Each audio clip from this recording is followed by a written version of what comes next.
Hey everybody, welcome back to the channel that takes you deep inside the San Francisco 49ers. I am your host, Jack Hammer, and 49ers having the day off today after playing on Thursday Night Football. So instead we get to sit back, we get to watch some games. So instead of having an instant reaction about the 49ers, we get to have an instant reaction about the NFL and take a spin around the NFC in particular. You know, it was fun. We got to sit back and watch the next two teams that the 49ers are going to face. The Arizona Cardinals, the Dallas Cowboys having a big game this afternoon out in Arizona. The Cardinals pulling off the upset 28-16. The first game for the Dallas Cowboys without cornerback Trevon Diggs, who is out for the season after injuring his ACL in practice earlier this week. And you watch that game, and the Arizona Cardinals took it to them.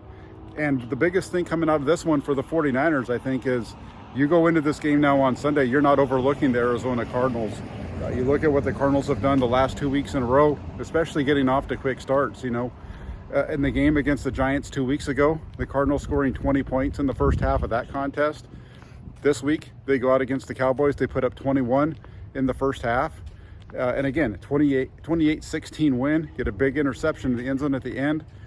Ran the ball all over the Dallas Cowboys today as well. I think that bodes well for the 49ers and what they like to do.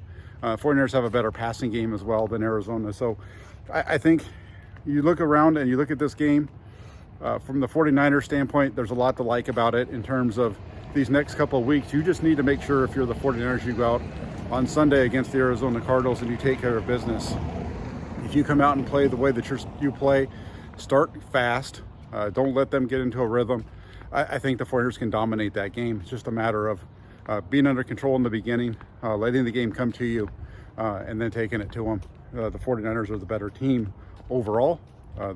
Dallas Cowboys showing today some of the areas of concern that they've had all along. So, that's a good outcome for the 49ers in a couple of reasons. Like I said, number one, you got to see both of the teams that you're going to face these next 2 weeks. You're not going to overlook the Arizona Cardinals now because they just went out and beat the Cowboys, a team that's supposed to be one of the best in your conference. On top of that, the team that you're fighting with for playoff positioning in the Cowboys, that you're expected to be at least fighting for playoff positioning with in the Cowboys, I just lost a big game. So now you take care of your business this week against Arizona. If you can then beat the Dallas Cowboys on Sunday Night Football in 2 weeks, that puts you 2.5 games up on them in terms of the NFC playoff race for home field advantage. So big game out there in Arizona for the 49ers today. Also up in Seattle, the Seattle Seahawks taking on the Carolina Panthers. That was a lot closer than people, I think, expected it to be, especially early on. The Panthers had the lead in the first half before losing to the Seahawks by a score of 37-27. Seattle coming back, pulling away late in that second half. It shows you again, that's another example of, any given week, you can't you just cannot overlook any opponent in the NFL. Everybody's so good. If you give them a break, they can take advantage of it. And also, at the same time, it shows you that the Seattle Seahawks aren't quite the same team they were a year ago when they surprised some people, were able to sneak into the playoffs with the number 7 seed. They're just not quite as good as they were a year ago. So for the NFC West, that bodes well for the 49ers. Tomorrow we'll find out about the Los Angeles Rams.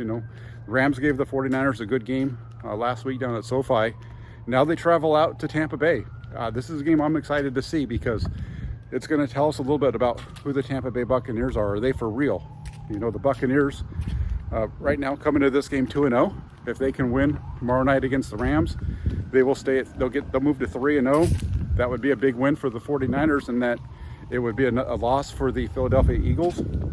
Helps the 49ers in that playoff race. But also to have Tampa Bay go to 3-0, that'd be very interesting in terms of the whole landscape of the NFC. And remember, the 49ers play the Eagles December 3rd, but they also play the Tampa Bay Buccaneers here at Levi Stadium. So another interesting matchup to watch tomorrow. Also tomorrow, we get to see the Rams taking on the Cincinnati Bengals. That's the final game in the NFC West slate for this week. Rams, a tougher team than I think than a lot of people expected. That performance they put on last week against the 49ers down in SoFi was impressive. The 49ers, put it to them in the second half, but the Rams looked really good in that first half, especially offensively. It'll be interesting to see what they do tomorrow against that Tampa Bay defense. Really, Tampa Bay is run through their defense.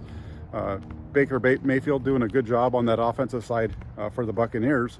That'll be a fun matchup to watch too. It'll give us a really good idea. We're finding out where the 49ers stand, I think, around the NFC. And, you know, I don't get a lot of opportunities to sit down and just watch games. A lot of times, so much work going into focusing on the 49ers and the coverage there. To be able to sit on the couch today and really watch the game for the 49ers and be able to go through it and really watch the games around the league. The other one that was really interesting to me today was the Green Bay Packers against the New Orleans Saints. That was an interesting game. The Saints taking a quick 17-0 lead, and then Derek Carr goes out with a shoulder injury. One thing leads to another, and the Packers are able to come back and win that one late, 18-17.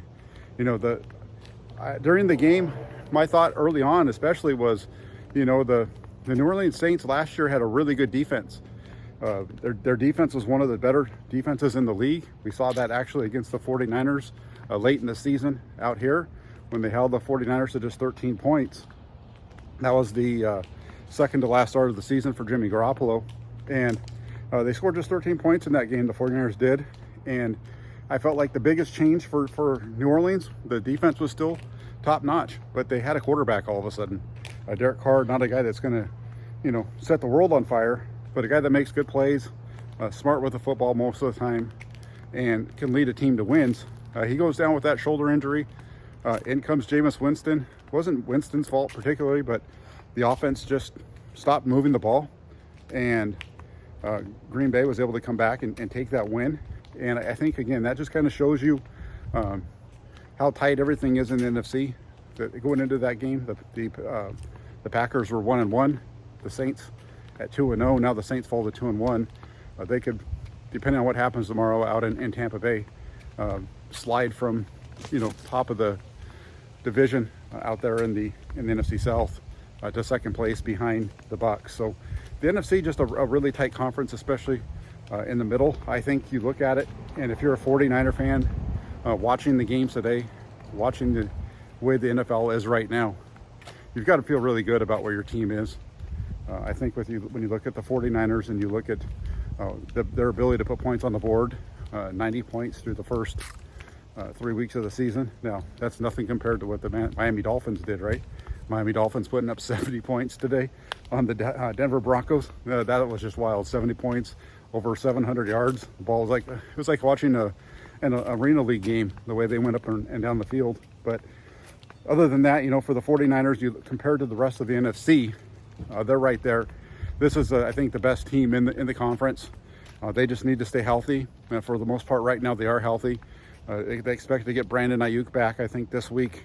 I think you expect to get Ambry Thomas back as well. And past that, the 49ers are a very healthy team. Especially when you can start to compare them to the Cowboys. You know, the Cowboys in this game today, missing a number of offensive linemen. We already mentioned Trevon Diggs. So that's the other part. As you go through an NFL season, you just start to see the injuries build up. Right now, the 49ers are healthy. But, you know, again, really, just for today, for this instant reaction to today, good win for the 49ers in terms of seeing the Arizona Cardinals beat the Cowboys in particular, because, again, those are your next two opponents. The Cardinals, a lot of people were kind of overlooking them. I think this victory over Dallas helps Kyle Shanahan to keep his group grounded and be able to be focused for this game coming up on Sunday at Levi's. And then you've got the big contest 2 weeks from now on a Sunday night against the Cowboys. Even with a loss today for Dallas, that game doesn't lose any of its importance, because a loss to Dallas, then if Dallas doesn't lose next week, puts Dallas right there on top of the 49ers, because it would give them the tiebreaker advantage. So that Dallas Niner game doesn't lose any of its luster yet, depending on what happens this next week. So there you have it, everybody. My instant reaction so far to week 3 in the NFL. Again, the 49ers didn't play because they were on Thursday night football, so we all got to sit back and watch it. So hopefully you enjoyed your day. Hopefully you're going to get ready to sit down and watch this Raiders-Steelers game take off. And, you know, like I always say on these shows, take it for what it's worth. Again, hope you enjoyed it. If you could do me a favor, please hit that like button. After you hit the like button, subscribe to the channel if you haven't done so already.